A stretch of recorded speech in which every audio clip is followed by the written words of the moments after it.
Bueno, en primer lugar, es una gran satisfacción para mí volver a encontrarlos.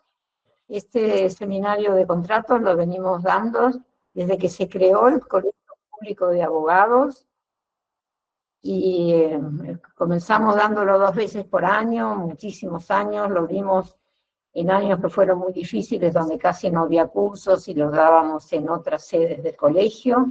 Y bueno, y aquí estamos continuando con esta actividad que nos realimenta mutuamente a los que vienen y a los que estamos del otro lado.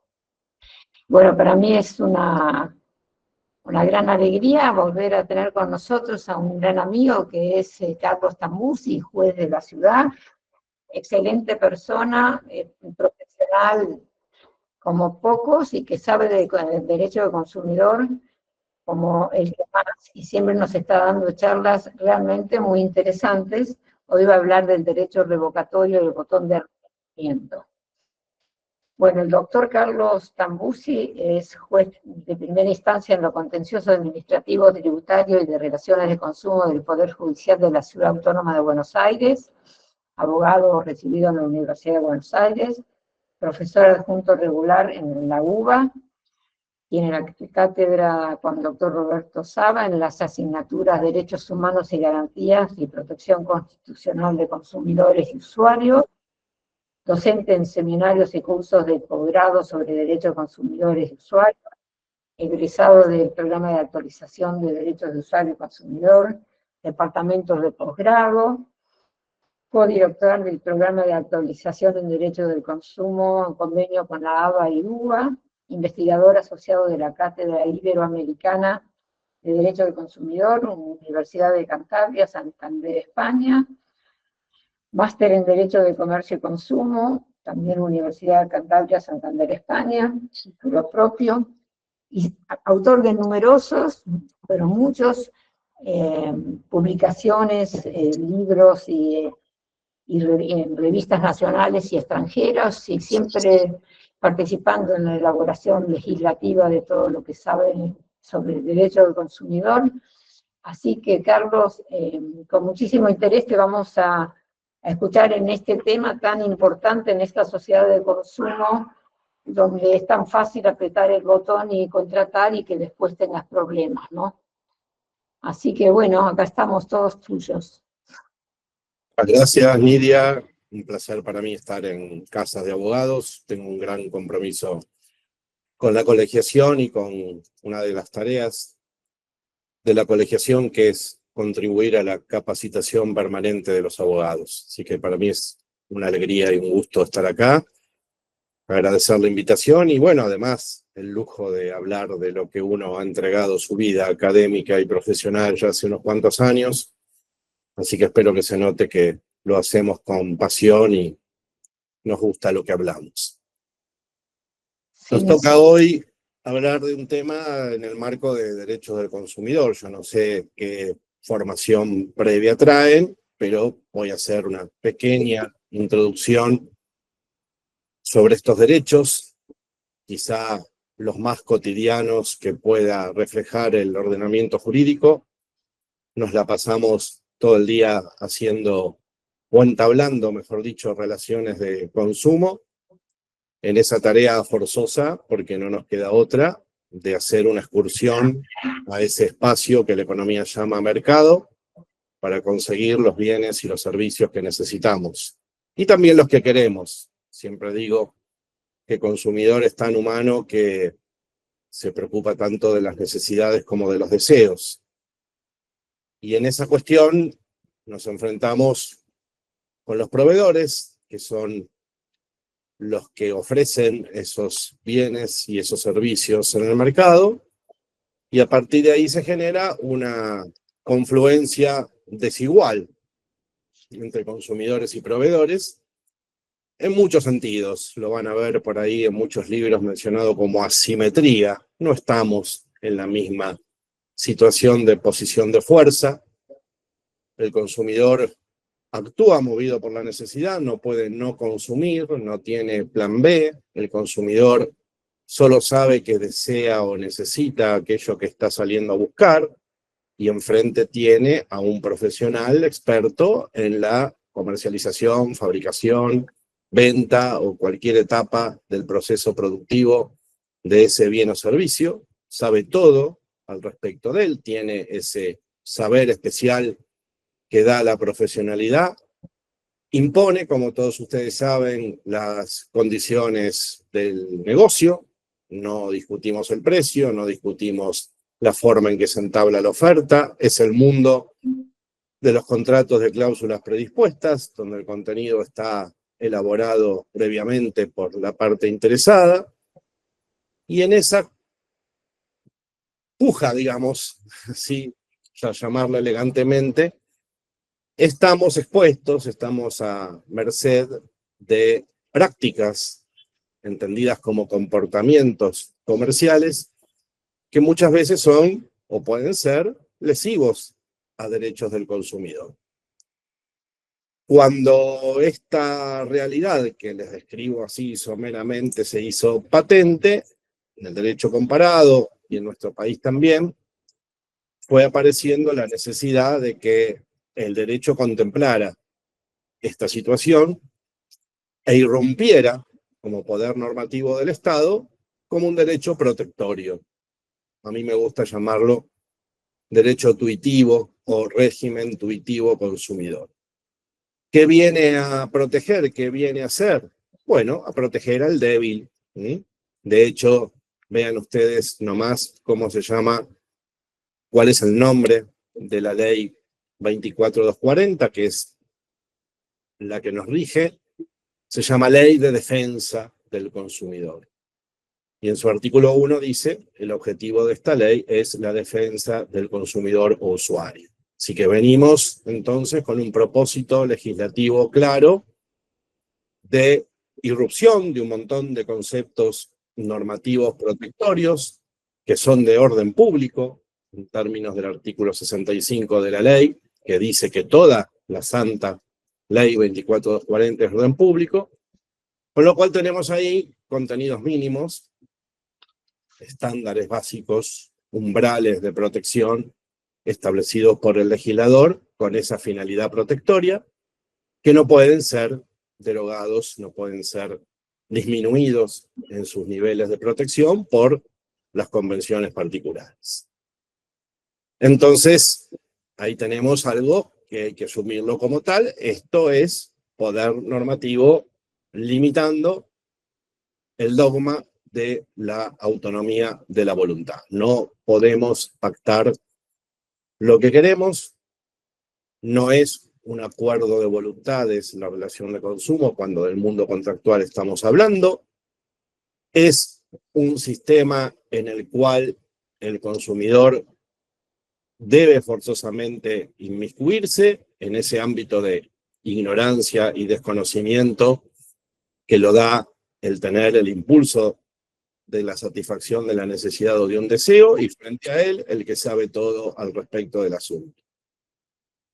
Empresa, además, que ha sido considerada como susceptible de crear riesgos para el consumidor, que está expuesto a prácticas, a cláusulas, a conductas comerciales que pueden dañarlo, y por esa razón, aparte de débil, el consumidor está protegido en su concepción de vulnerable, una palabra por ahí menos jurídica, pero que significa exposición a peligros, exposición a riesgos. El derecho romano, el vulnus herida habilis, el que puede ser lastimado, ser herido, a través de los mecanismos que se le imponen o que resultan aplicables cuando tiene que cubrir necesidades o deseos. Esa es la inteligencia por la cual nació el derecho de usuarios y consumidores, que creó un concepto legal de consumidor, un concepto legal de proveedor, y entre ellos se entabla la relación de consumo, que es el vínculo jurídico entre consumidor y proveedor. Nótese que dije vínculo jurídico. Eso comprende al contrato, desde luego es quizá el supuesto más clásico. Compro alimentos, hago una compraventa, compro un electrodoméstico, contrato un servicio turístico, contrato medicina prepaga. ahí tenemos un enfoque contractual.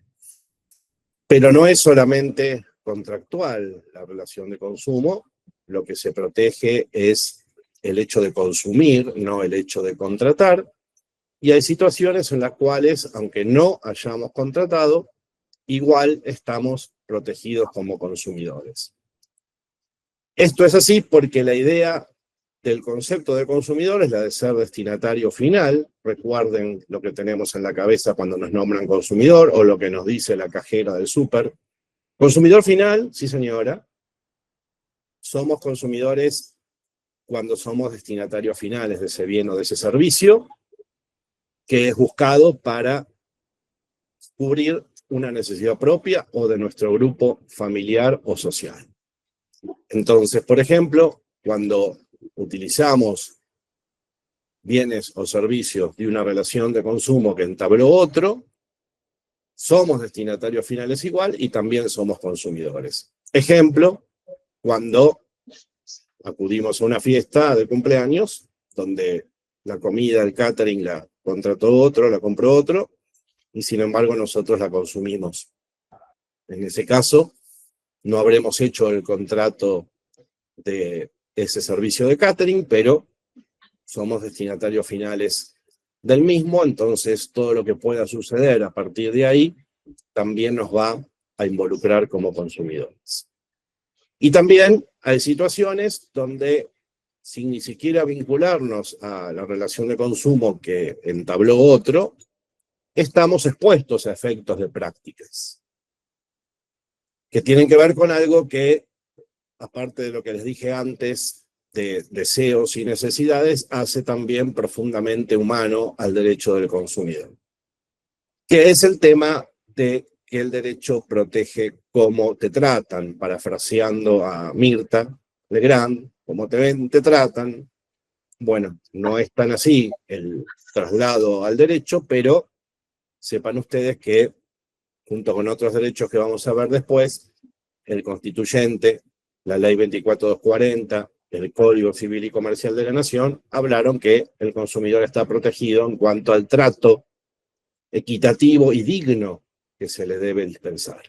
Esto significa el respeto a la persona en su dignidad, que en términos también etimológicos significa valor. Y esto no es otra cosa que uno de los principios fundantes de la teoría general de los derechos humanos, que se centran fundamentalmente en el derecho a la vida, que es el presupuesto del ejercicio de los demás derechos, y también en la dignidad de la persona humana. Con lo cual, también explicamos en los cursos de grado, posgrado, y donde nos dejen decirlo, que los derechos humanos incluyen dentro de su amplio espectro, como logro de la civilización, a los derechos de usuarios y consumidores, porque justamente se vinculan con la satisfacción de necesidades básicas y con el respeto a la dignidad humana que se debe. Entonces, por ahí podemos tener una afectación a nuestro trato digno sin haber hecho ninguna contratación o ninguna compra, cuando se nos somete a esperas, cuando se nos somete a maltrato directamente en lo que es el relacionamiento humano, cuando también se afecta el trato digno si no nos responden los reclamos, si no nos dan la información que necesitamos para tomar una decisión de consumo consciente, y muchos otros aspectos en donde, hasta en la etapa precontractual, en la etapa en donde el consumidor va intentando armar una decisión de consumo consciente y buscar los elementos para eso, también ahí puede haber aspectos que involucren a una relación de consumo. El ITER es precontractual, por supuesto es contractual y también postcontractualmente, como vamos a ver hoy, hay algunos aspectos que nos involucran como consumidores. Hoy vamos a hablar de los problemas que pasan en cierta forma de negocios que son los negocios web o negocio electrónico, o a algunos les gusta más decir entornos digitales, a mí no, o cuando queremos dar de baja un servicio que tenemos contratado, qué es lo que pasa y qué nos dice la ley para la situación especial de un consumidor que está en eso. Fuera o inclusive el tema del trato digno, se imaginarán ustedes que en la relación de consumo están protegidos derechos humanos considerados básicos como la salud, la seguridad, la salud en un concepto amplio, no solamente de ausencia de enfermedad, sino en todos sus niveles, física, psíquica, espiritual, el derecho a la información y, por supuesto, quizá el que más vidriera tiene y el que en una sociedad tan bolsillista como la Argentina repercute más, los intereses económicos. Que no nos metan la mano en el bolsillo, que no nos cobren lo que no hemos pedido, que no nos cobren de más lo que sí hemos pedido, que nos devuelvan aquello que ha sido sustraído, llegado el caso, en fin. Todo lo que tenga que ver con conceptos desde el punto de vista patrimonial que forman lo que el constituyente llama protección de intereses económicos. Por último, no va a ser el tema de esta clase, pero si este sistema de derecho de fondo es tan especial, también el constituyente se preocupó de que haya procedimientos especiales a la hora de prevención y resolución de conflictos de consumo. Por las necesidades que están en juego, por los derechos que están en juego, por su vinculación con la subsistencia diaria y demás, los sistemas tradicionales requieren una vuelta de tuerca especial para el consumo, y es entonces que el mandato constitucional de procedimientos eficaces se encuentra todavía en construcción, tratando que los sistemas administrativos de denuncias, los sistemas de arbitraje de consumo y los procedimientos judiciales tengan su fisonomía, su diseño propio para los problemas de consumidores, atento que no han resultado suficientes los mecanismos tradicionales de los códigos civiles y comerciales o de los reclamos administrativos comunes para tratar los casos de consumo. Hay en los procedimientos muchas instituciones, como el beneficio de gratuidad, como la teoría de la colaboración procesal, que son reflejos protectorios del derecho de fondo, nacidos ahí, que se traducen en los procesos judiciales. Bueno, esto es lo que intenté resumir de la idea de lo que viene a ser el derecho del consumidor. Viene a tratar de nivelar, a tratar de poner al consumidor en la mejor paridad de condiciones posibles con el proveedor a través de normas de orden público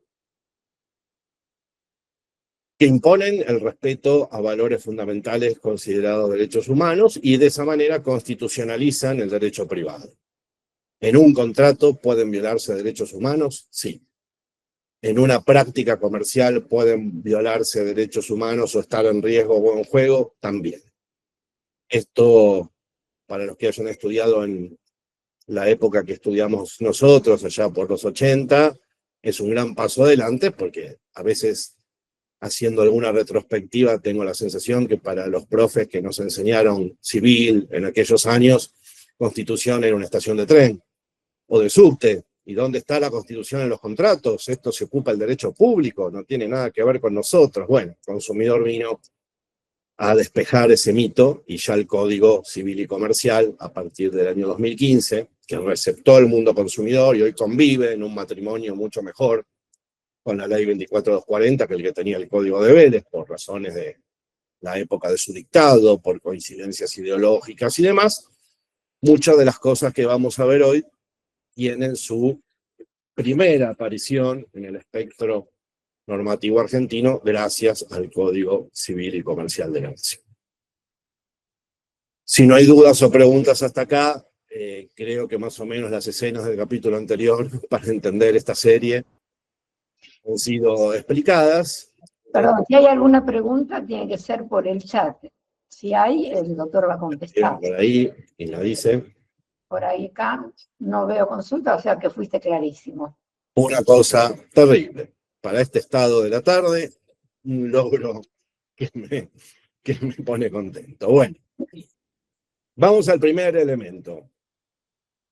Volvemos a la humanidad del consumidor, o del derecho del consumidor. El comercio electrónico, un sistema que no les tengo que contar, cada vez es el más usado para buscar en la web los bienes y servicios que necesitamos, los números de volumen de negocios y de montos involucrados son exponencialmente cada vez más grandes. De hecho, los jóvenes, los sub 40, creo que rara vez en su vida han pisado un local, el establecimiento físico del proveedor. Los que tenemos un poco más todavía nos resistimos, pero la pandemia significó un acelere tremendo que en su momento obviamente permitió justamente acceder a los bienes y servicios que estaban cerrados los locales. Y esto es bueno, y no se interprete algunas críticas que vamos a hacer como el llanto de un vendedor de carretas que se queja porque inventaron el auto. Debe haber pasado esto, ¿no? Que los vendedores de carretas se quejaron cuando inventaron el auto y dijeron van a chocar, van a estar todos locos. No fue así. Pero a la par que el auto se impuso, vinieron las normas de tránsito. Velocidades máximas, espacios para estacionar o para no estacionar, el régimen de control de los autos, las patentes, las verificaciones técnicas y demás. Bueno, con el comercio electrónico está pasando lo mismo y cada vez es más necesaria la intervención normativa para contemplar las cada vez también más avanzadas sofisticaciones de las técnicas de marketing traducidas en comercio web. Y hoy lo que tenemos es lo que dice el Código Civil y Comercial de la Nación, que ha sido la primera y valiente normativa en materia de comercio electrónico en la Argentina. El antecedente es la misma ley 24240 que el código replica, que es del año 93, como saben, y si no les cuento, donde no había internet todavía o no tenía el desarrollo que hoy tiene, pero sí existían los contratos fuera de los establecimientos comerciales, que así llamaba el artículo 34 de la ley. Quedan situaciones especiales cuando la oferta, la propuesta de consumo aparecía fuera del establecimiento del proveedor, por ejemplo, en el domicilio del consumidor, en las ventas por timbreo famosas, en el lugar de trabajo, en la vía pública, por correspondencia, en tiempos que existían las cartas. Y entonces el legislador, en esa práctica que en aquellos años se usaba bastante, entendió que en esos casos, como la decisión del consumidor de contratar ese bien o ese servicio no estaba preparada, no estaba diseñada para eso, en tu trabajo caía un vendedor, en la calle te ofrecían algo, el carácter sorpresivo de la propuesta implicaba que quedaba un poquito disminuido el tema de la decisión de consumo consciente, que no había habido demasiado tiempo para reflexionar si eso era lo que necesitaba o lo que no necesitaba, si eso lo puedo pagar o no lo puedo pagar, si eso es lo que es y sirve para lo que sirve. Entonces, al regular estas ventas fuera del establecimiento, estableció el derecho al arrepentimiento, derecho de revocación. Un sistema que existe desde la ley original, como les digo, desde el año 1993, y que contempla un periodo que hoy es de 10 días, que ya vamos a ver desde dónde se cuentan y demás, durante el cual el consumidor puede reflexionar acerca de la contratación que ha hecho de esta manera tan particular, en la calle, en su trabajo o por correspondencia, y puede arrepentirse. Puede decir que no quiere más ese producto o ese servicio, y sin que esto dependa de algún defecto en la cosa o algún defecto en el servicio, poder arrepentirse sin consecuencias y que las cosas vuelvan al estado anterior, sin que el consumidor tampoco tenga que expresar motivo alguno más que comunicarle al proveedor que se arrepiente, que revoca la aceptación de la oferta que ya ha hecho, cuyo efecto es la restitución de lo que recíprocamente se hayan dado. Esto quiere decir, después lo vamos a profundizar, que me devuelvan lo que pagué, si es el todo, o los adelantos o primeras cuotas, y por supuesto la cosa recibida tiene que ser puesta a disposición del proveedor. Esto no es un invento argentino, esto existe con distintas regulaciones, pero con la misma idea en el derecho comparado, incluso en España, con plazos más largos y con algunas restricciones a determinadas contrataciones que no pueden arrepentirse, como las financieras o las que tienen que ver con ropa interior o productos farmacéuticos y demás, pero lo que hizo la Argentina fue trasladar a su normativa original en la 24240 el derecho de arrepentimiento. Y como le digo, quedó incluido para esa forma particular de venta de los 90 que no se verifica demasiado que se esté usando actualmente. Pero cuando el proyecto de Código Civil y Comercial apareció y después se convirtió en ley, siendo norma a partir de agosto del 2015, hubo un paso adelante, que fue replicar la protección a la venta fuera del establecimiento e incluir en el artículo 1105 los contratos que el codificador llamó contratos a distancia. Donde acá la cuestión es diferente. No se trata que la oferta irrumpe sorpresivamente en el trayecto del consumidor o en su oficina, sino justamente de contratos que se realizan entre el consumidor y el proveedor sin la presencia física simultánea de las partes contratantes, sin que tengan que verse, sin que tengan que encontrarse.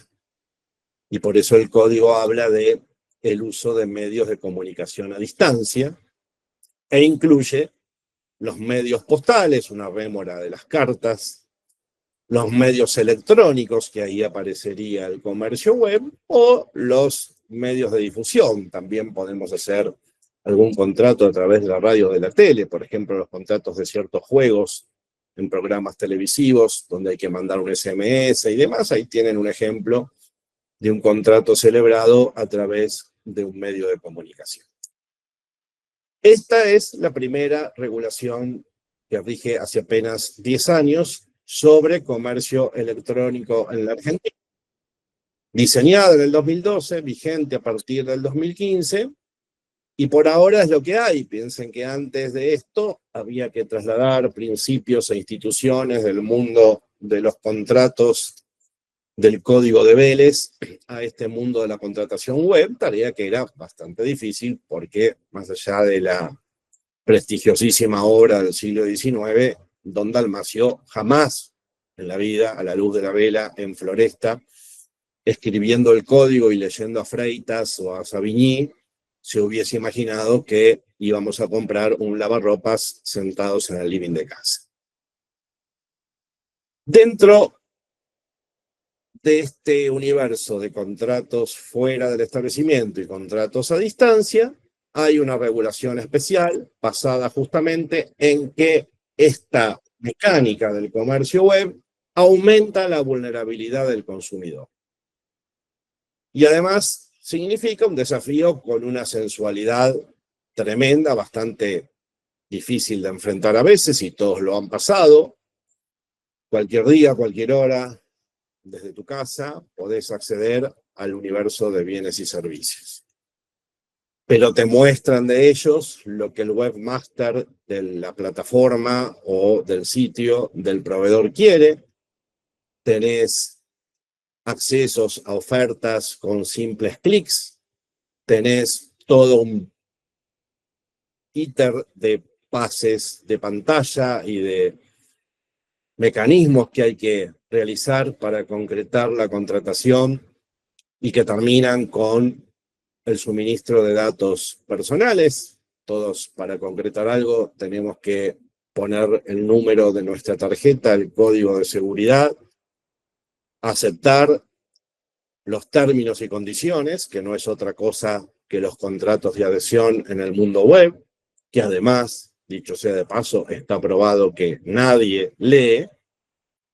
Y una vez concretada la operación, bueno, a veces nos mandan la factura o algún aviso que la cuestión ha sido concretada y después solo resta esperar, en un verdadero acto de fe, que el servicio se preste como pensamos que ha sido contratado o que el bien que hacemos el pedido llegue y sea el que pedimos y que una vez que llegue sirva para lo que se nos proponía en la oferta electrónica y demás, lo cual ustedes saben que se hace en este mismo momento seguro en innumerables millones de ejemplos, pero no siempre se cumple. Entonces a veces pasan cosas, como dijo algún célebre personaje de la política argentina. De manera tal que el eje de la regulación del código es rigorizar la información para el consumidor, regularizar el tema de las ofertas y, por supuesto, darle una vuelta de tuerca al derecho de arrepentimiento. La información que el legislador quiso poner como carga al proveedor web está en el artículo 1107. El proveedor web nos tiene que informar el contenido del contrato, todos los datos necesarios para utilizar el medio elegido, para comprender los riesgos derivados de su empleo y entender quién los asume. Pero también tiene que informarnos el derecho a la revocación. Este es el deber ser. Yo les pido que hagan un ejercicio de introspección a ver si en alguna de las plataformas o sitios de comercio web ustedes se han sentido informados en su completitud de todo esto. Supongo que la respuesta será que no. La ley está, por los derechos se lucha, no se disfruta. Entonces está también en los consumidores exigir la observancia de este deber legal. Pero con respecto al tema que nos ocupa, el artículo impone que el proveedor web nos diga, y después vamos a ver dónde, que tenemos el derecho de revocación, que tenemos el derecho de arrepentirnos. Alguna vez, como trabajo práctico en los cursos de grado, de posgrado, hemos dividido a los alumnos en grupos y a cada uno que busque una plataforma, un sitio especial, a ver si aparecía esta información. Y la realidad es que no aparece, o si aparece, aparecen los términos y condiciones, con alguna referencia diciendo a que el consumidor puede ejercer la facultad del artículo 34 de la ley 24/240, con lo cual se imaginen ustedes a doña Rosa o a cualquiera de nosotros en el marco de los pases de pantalla para sacar su viaje a Bucios, abriendo una nueva pestaña para buscar el artículo 34 de la 24/240 y leerlo. Esto no se hace. Con lo cual hay una cuestión crítica de revisar esto, de si alcanza solamente con imponer el deber de informar o si hay que regularlo de alguna manera más precisa. Y de esto un poco se trata la clase de hoy, que se ha hecho mediante normas infralegislativas para tratar de solucionar esto. Lo cierto es que, como les dije antes, hay un periodo de 10 días pensado por el legislador para que cuando contratamos algo por la web o en venta fuera del establecimiento, reflexionemos acerca de lo que hemos hecho. Y, por ejemplo, utilicemos esos días para comparar con otros productos u otros precios que no pudimos ver, nos calentamos con el producto ese o ese servicio y lo contratamos sin más, poder ver si hay algunos bienes sucedáneos o servicios sucedáneos que puedan ofrecernos alguna variación interesante, estudiar mejor el precio y las cuotas a las cuales nos comprometimos, a ver si es asequible a nuestra situación económico-financiera,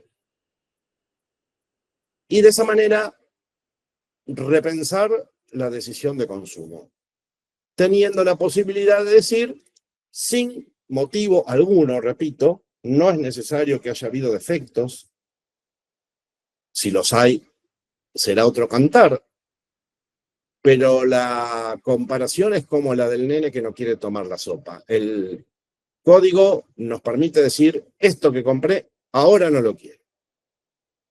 Y el proveedor tiene que saber que todas sus ventas web, salvo las que están fuera del tema de la posibilidad de arrepentirse, están sujetas a que en 10 días el consumidor pueda decir, me arrepiento y no lo quiero. Esto es algo que muchas veces que lo hablamos, la gente lo descubre recién cuando se lo contamos, justamente porque falla mucho la información del proveedor al respecto de la posibilidad y falla también un poco la educación para el consumidor como deber del Estado, que no hace mucho énfasis en estas cosas. Si quieren un ejemplo, estamos creo que en el Cyber Monday, o por empezar, esas etapas de presuntas ofertas como Hot Sale o Cyber Monday y demás, donde el bombardeo de todos los proveedores, de todos los bienes y de todos los servicios con respecto a ofertas y propuestas de consumo es alucinante, abrumador, ¿sí? Y sin embargo, cuando uno entra a averiguar si en los sitios donde esas ofertas están alojadas se informa de la posibilidad de arrepentirse, no aparece absolutamente nada. Entonces, benditas sean estas clases y esta formación, sobre todo para abogados, que como operadores del derecho, asesores de nuestros clientes, podemos contarles a los argentinos que existe esta posibilidad. 10 días. Derecho de orden público. Derecho irrenunciable. Como todas las normas de orden público, no depende de que no sea informado, existe, aunque no nos lo informen, opera por disposición legal. Esta exigencia de información es uno de esos criterios agravados de protección al consumidor que tiene el comercio web. Y esos 10 días se cuentan según los dos ordenamientos de manera diferente. La Ley de Defensa del Consumidor lo llama revocación de la aceptación en su artículo 34 y dice que son 10 días corridos, ojo con esto, que uno tiene el formato abogado de pensar en hábiles, son 10 días corridos a partir de la fecha en que se entregue el bien o se celebre el contrato, lo último que ocurre. Esta posición de la ley marca dos momentos. El contrato se celebra cuando cliqueamos con los datos de nuestra tarjeta y perfeccionamos la operación por la web.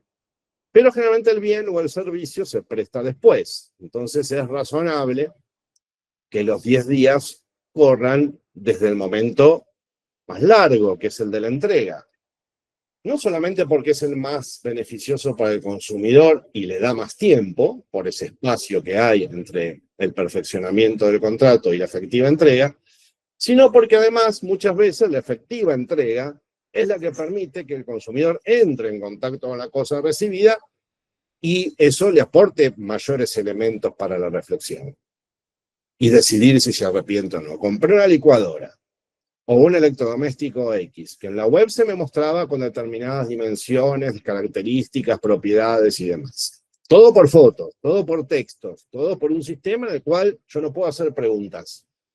Toda la propuesta del negocio está ahí para que sea pensada desde el punto de vista del marketing como atrayente. Bueno, llega un día el paquete a casa. La única forma de poder redondear ese pensamiento acerca de que lo que recibí es lo que pedí, lo que recibí sirve para la finalidad que yo le quería destinar, o X cosa, solo puede lograrse con el contacto con el producto. Después, si es un servicio, vamos a ver qué bemoles tiene.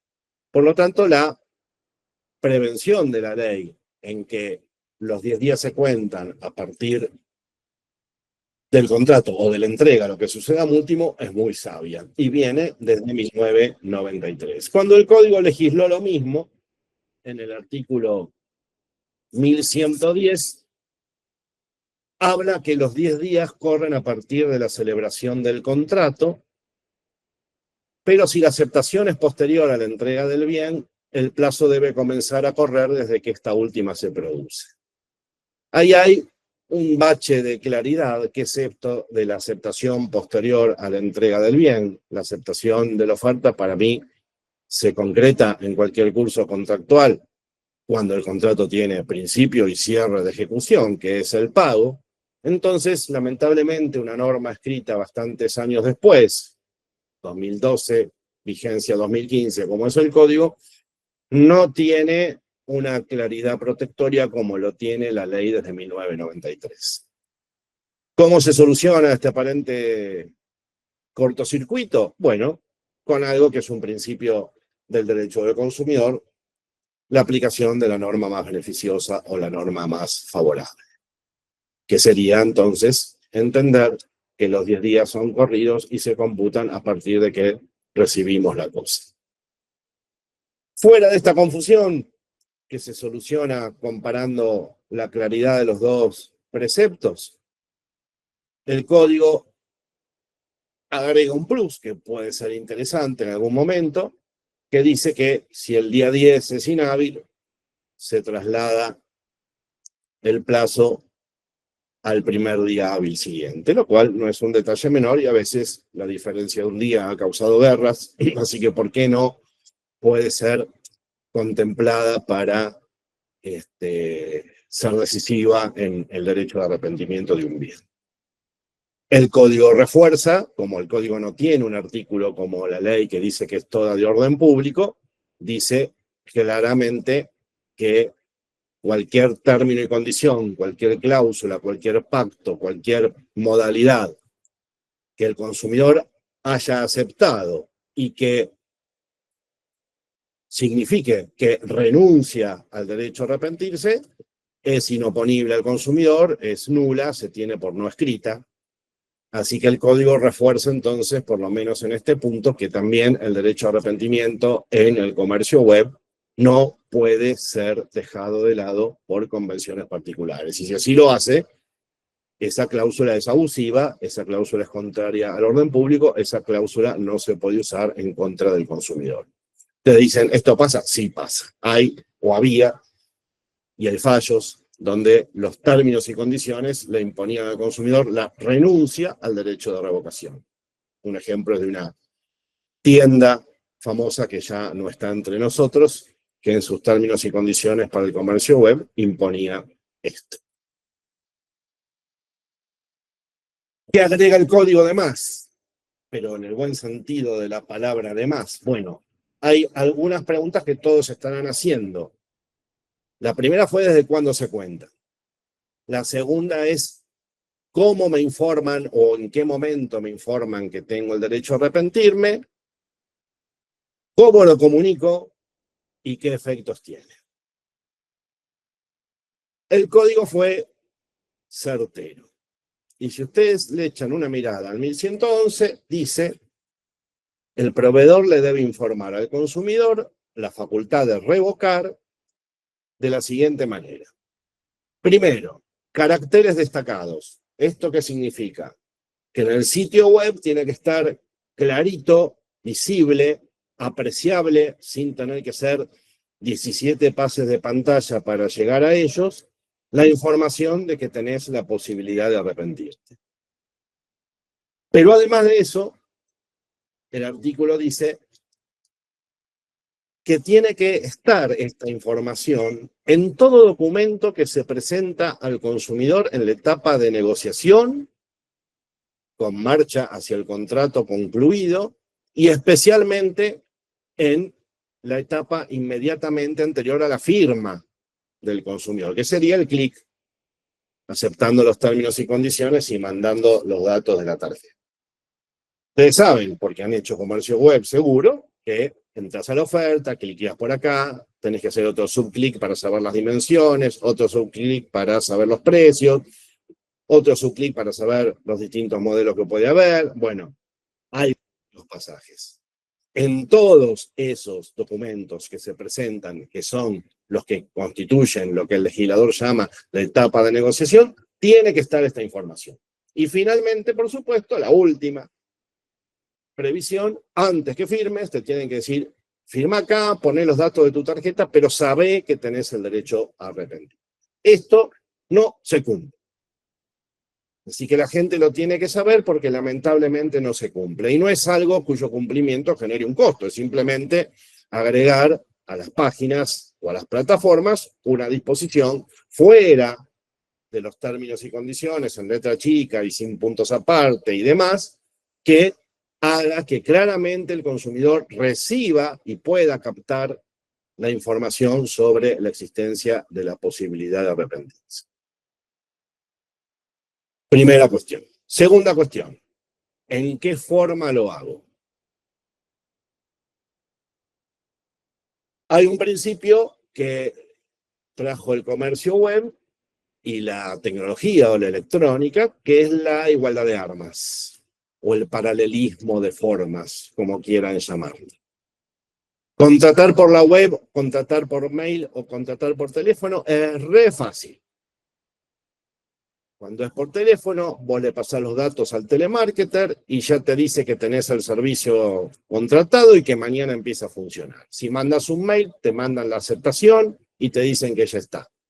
Bueno, igualdad de armas significa que si contraté fácilmente por un medio no presencial, la posibilidad que tengo de ejercer y comunicar el derecho de arrepentimiento tiene que ser por los mismos medios. Entonces, vale ese mail, vale ese llamado, vale ese chat en el sitio del proveedor notificando eso. Hoy, por suerte, y me pasa en la experiencia diaria, por supuesto esos mensajes hay que conservarlos, no es tan difícil como hace unos años que un perito informático constate, en caso de que sea desconocido, la efectiva emisión de un mensaje de tu mail al proveedor, comprobando la autenticidad de emisor, receptor, fecha y contenido del mensaje.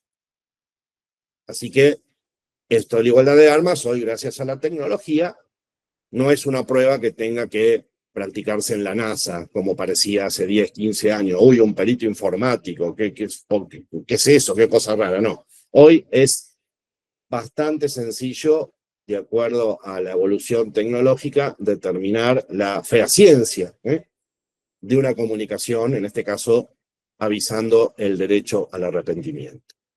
Así que tienen la posibilidad de formalmente comunicarle al proveedor que te arrepentiste por la misma forma, la misma vía en la que contrataste. ¿Hay formas sacramentales? ¿Tenés que llamar a tu primo, al abogado, para que te diga que tenés que poner? No. No lo dice el código. Lo que sí tiene que quedar claro es que individualices aquella compra sobre la cual te hayas arrepentido. Es decir, la compra de la licuadora marca tal, facturada en día tal, pagada de tal manera, de forma tal que el proveedor sepa qué es lo que estás intentando revertir. Esta cuestión tuvo su refuerzo y vamos a verlo en un ratito nomás. No es legislativo, viene por resoluciones administrativas, pero han sido muy útiles al respecto. Pero en principio comunican el arrepentimiento por el mismo medio que contrataron y no hay fórmulas sacramentales. ¿Tengo que devolver la cosa? No.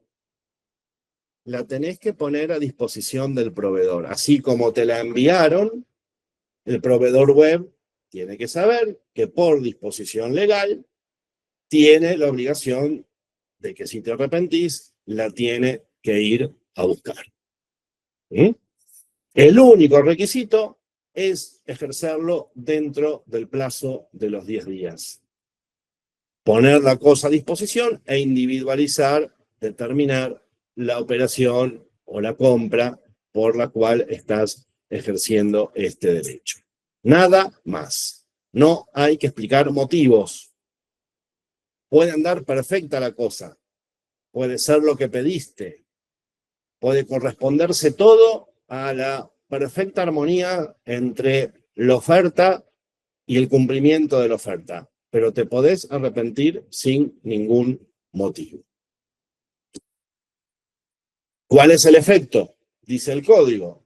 Las partes quedan liberadas de sus obligaciones correspectivas y se deben restituir las prestaciones que hayan recibido. Eso ya se los anticipé. Quiere decir que vos ponés la cosa a disposición del proveedor para que la venga a buscar y si ya hiciste pagos, esos pagos tienen que ser restituidos, reintegrados. ¿Pueden descontarte el envío? No. ¿Pueden decir que entonces ahora la cosa es usada, entonces en vez de devolverte todo el precio que pagaste, te devuelven menos? Tampoco. La cosa no se convierte en usada. El ejercicio del derecho a la revocación no implica eso. Incluso si el proveedor no va a buscar la cosa y vos tenés que hacer algún gasto de conservación, también podés reclamarle esos gastos necesarios y útiles que hayas tenido que hacer mientras la cosa todavía permanece en poder del consumidor. ¿Esto es interpretación? ¿Esto es demagogia? ¿Esto es deducción? No. Fíjense el 1115. El ejercicio del derecho de revocación no debe implicar gasto alguno para el consumidor. No hay que reembolsar cantidad alguna por la disminución del valor de la cosa. Carlos, tenés una pregunta. Ahí termino y vamos a la pregunta, gracias. Ok. El resultado, para que entiendan la metáfora futbolística, amigos, es 0-0. Ahora sí voy a la pregunta. Si no vienen a retirar la cosa, ¿cuánto tiempo tienen para retirar? Pregunta. No está pactado en la ley. Vos tenés que cumplir con tu obligación de hacérselo saber. Hemos tenido casos en donde la gente todavía conserva la cosa porque más allá de no haberle el proveedor permitido el derecho a la revocación, hay un tema de daños y a veces se quedan con la cosa mientras dura todo el juicio, lo cual a veces traen algún problema, nos han querido consignar en el juzgado colchones y esas cosas que la justicia no está para eso, pero es una laguna legislativa, la pregunta es astuta y pertinente, pero no dice nada el código al respecto, así que en principio tendrías que conservarla y podrías empezar otra saga, más allá del tema del arrepentimiento, intimando a que o que los vas a hacer responsables por los gastos de conservación o de depósito de la cosa, si es grande y perturba el normal desenvolvimiento del hogar, en fin, empezaría otra batalla por ese lado. Excepciones. Nuestro país tiene muy poquitas. Yo les mencioné que el derecho comparado reconoce muchas más. Acá, en nuestro país, el artículo 1116 simplemente exceptuó de la posibilidad de arrepentirse los productos hechos a medida, es decir, cuando vos le das las especificaciones, las especificaciones para que el proveedor elabore un bien, no sé, encargas un mueble a medida, en este caso no te podés arrepentir, pero obviamente que si después el bien no se corresponde con las medidas que transmitiste o hay algún problema, tenés todos los derechos. Lo único que perdés por disposición legal es el derecho a arrepentirte. El otro supuesto excluido es el suministro de grabaciones sonoras o videos o compra de programas a través de la web. Parece que técnicamente no se pueden devolver. Cuando vos bajás un programa que adquiriste por la web, sufre una alteración que no permite que sea restituido. Y finalmente, la prensa diaria, publicaciones periódicas y revistas que, como ustedes saben, bueno, pierden actualidad. El derecho comparado, como les dije, tiene un montón de excepciones más. Y tiene, igual que nuestro derecho, una disposición que muy pocos saben, menos todavía, por la cual el derecho de revocación subsiste mientras no sea informado. Esto quiere decir que se podría alargar a más de 10 días y tener una duración indefinida si el proveedor no cumple con el deber de informar. Este es un dato muy interesante y que pocos lo saben. Sin embargo, tiene obviamente arraigo legal dentro del Código Civil y Comercial de la Nación. ¿Qué hubo que hacer para que esto sea más claro? Primero, discutirse doctrinariamente el tema de si se puede usar la cosa o no cuando la recibís. ¿Y por qué apareció esta discusión? Porque el decreto reglamentario del artículo 34 del año 1993, previsto para las ventas fuera del establecimiento, no para las ventas web, dicen que si vos compraste algo en la calle o en tu trabajo, la cosa la tenés que devolver en el mismo estado que la recibiste. Si ustedes agarran una ley con el decreto reglamentario, dice eso. Textualmente, devolver la cosa sin haberla usado y en el mismo estado que fue recibida. Pero no se puede aplicar analógicamente esto al comercio web, porque no existía cuando el artículo 34 del decreto reglamentario reglamentó la ley del 93. No solamente no se puede hacer esa traslación, sino que además el decreto reglamentario, de acuerdo a la opinión de quien les habla y de bastantes sectores de la doctrina, incurre en un exceso reglamentario. Justamente un uso normal, un uso para probar las condiciones técnicas del aparato, es la única manera para que el consumidor pueda, con fundamento, decidir si ejerce el derecho de arrepentimiento o no. ¿Se entiende? Esto venía en doctrina y ahora ha sufrido, como vamos a ver, algún toque retrógrado con respecto a esto. ¿Qué pasaba? No solamente se desconocía el derecho a la revocación, sino que, como se imaginarán, había problemas respecto de la forma de ejercerlo. Entonces, en pandemia, la Autoridad de Aplicación Nacional dictó una resolución, la 424 del 2020, que fue bastante sabia, pero incompleta. Esto, por supuesto, es opinión personal. La 424 del 2020 está derogada, claro, pero ¿qué decía? Es la que crea el famoso botón de baja.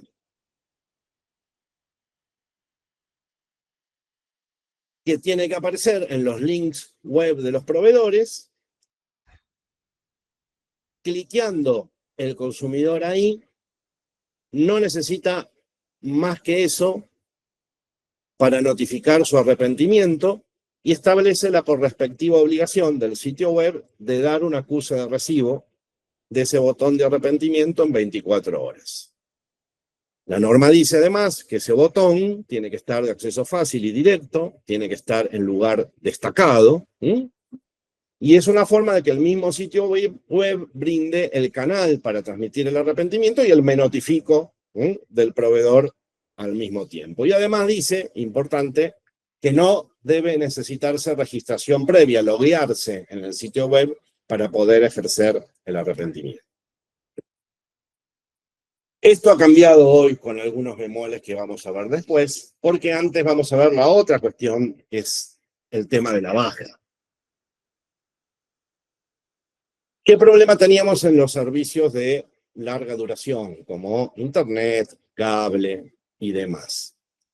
Que muchas veces nos ponían condiciones para darlos de baja cuando nosotros comunicábamos esa decisión por lo que fuese, porque no lo podemos pagar, porque nos mudamos, por lo que sea. Mucha gente no se percataba que cuando lo contrató hace muchos años le habían cobrado un mes adelantado, entonces el mes en que se pide la baja no se debería cobrar. Esto es una triquiñuela que muy pocos detectan. En otros casos, el acceso a la baja era, valga la paradoja, inaccesible. Vos llamabas al 0800 de la empresa y las opciones eran millones, pero ninguna era para dar la baja, entonces era bastante difícil lograr quién te atienda para efectivizar este derecho. En otros casos, si tenías deuda, no te lo daban de baja, te lo ponían como condición, regularizar los pagos del servicio, y vos decías, bueno, yo estoy pidiendo la baja porque no puedo pagarlo, entonces dámelo de baja, no me genere más deuda, y por favor, después, si querés, ejecutame la deuda, pero por ahora, haceme caso en lo que te estoy pidiendo. Y se negaban a darte la baja. Bueno, en el año 2017, que fue la última reforma de la ley, se incorporó el artículo 10.4, que prohíbe el cobro de preaviso, mes adelantado, o cualquier otro concepto o condición que los prestadores de servicios, incluso los servicios públicos domiciliarios como el gas, la luz, etcétera, impongan como condición cuando el consumidor solicita la baja en forma telefónica, personal, electrónica o la que sea. Esta disposición fue muy sabia, pero también necesitaba enfrentar el problema del consumidor de acreditar que efectivamente pidió la baja. Entonces, para eso, también antes de la pandemia, por normas infralegislativas se había instaurado otro botón, no el de arrepentimiento, que es para comercio electrónico, sino el botón de baja.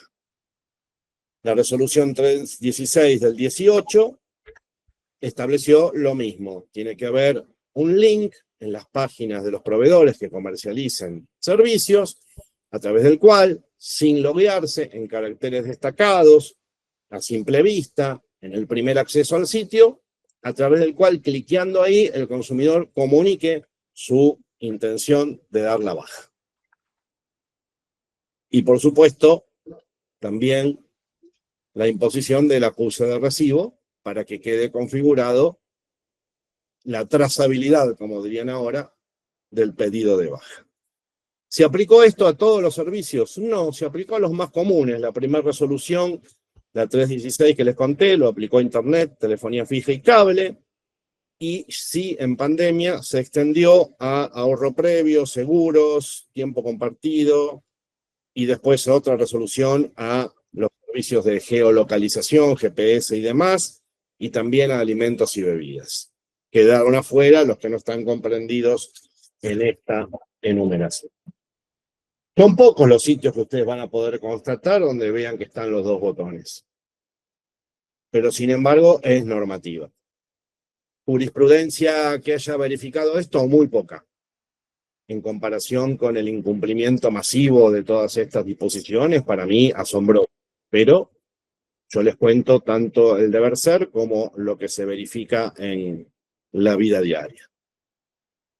Las dos normas, o los dos botones de arrepentimiento y de baja, se unificaron hace poquito en una resolución, la 954, siempre hablamos de la Autoridad de Aplicación Nacional, en este caso la Subsecretaría de Defensa del Consumidor, que unificó los dos botones, dijo lo mismo que el anterior, tienen que estar en un lugar destacado, visible, caracteres apreciables y no necesitar registración.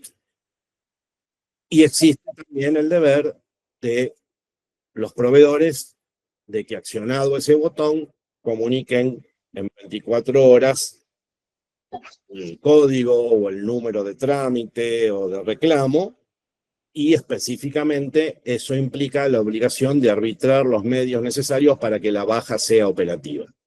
Problemas que aparecen acá, no es moco de pavo que la norma diga que la baja sea operativa. Muchas veces te dicen, bueno, usted hoy es 4 de noviembre, usted pide la baja, mira, el ciclo de facturación Para nosotros termina el 24, así que el servicio le va a seguir siendo prestado y facturado hasta el 24.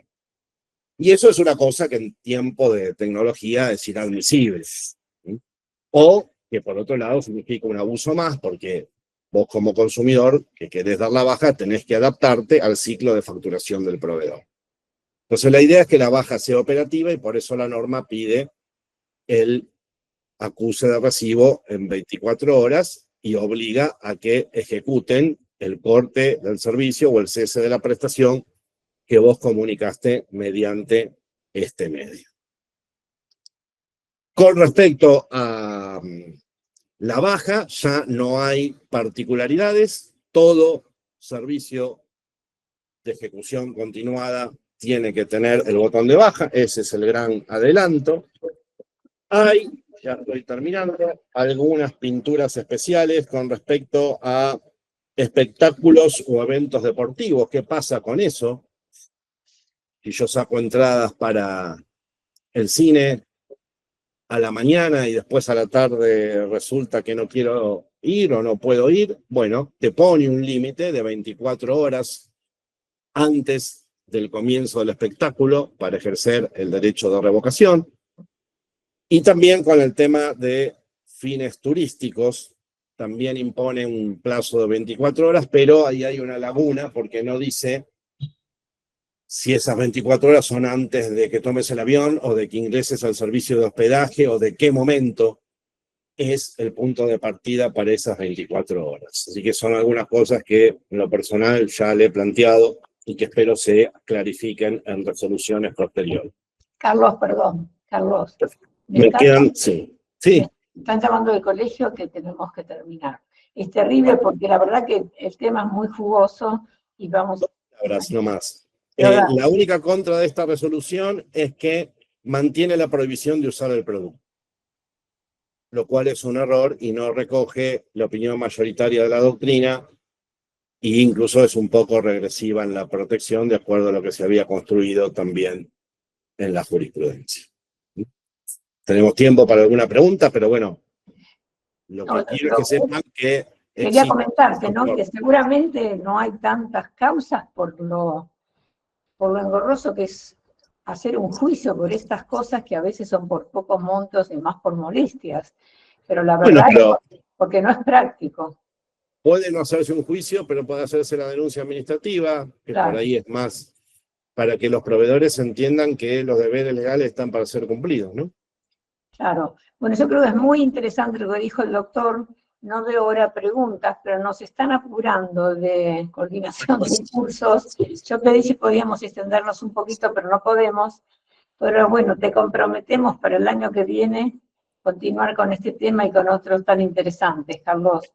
Así bueno, conozcan la 954 del 2025. Salida hace poquito, no tiene ni 2 meses. 954 de 2025. Esta es la Secretaría de Comercio. Sé que es bueno, te agradecemos mucho, Carlos. Te aplaudimos, pero no vas a escuchar porque están todos puteados. Pero estoy seguro que te aplaudimos todos. Y realmente muy, muy interesante. Hubieron 60 personas durante la charla. Ahora se retiraron algunas. Pero realmente te están agradeciendo a todos porque muy claro y muy interesante. Agradecido es uno, a vos también, Nidia, a todos por soportarme y bueno, buena semana y a vivir bien y ser felices es la mejor venganza contra la realidad. Bueno, muchas gracias a todos y nos vemos el próximo martes. Carlos, un abrazo grande y mil gracias. Hasta la próxima, gracias. Chau, chau. Hasta la próxima, adiós.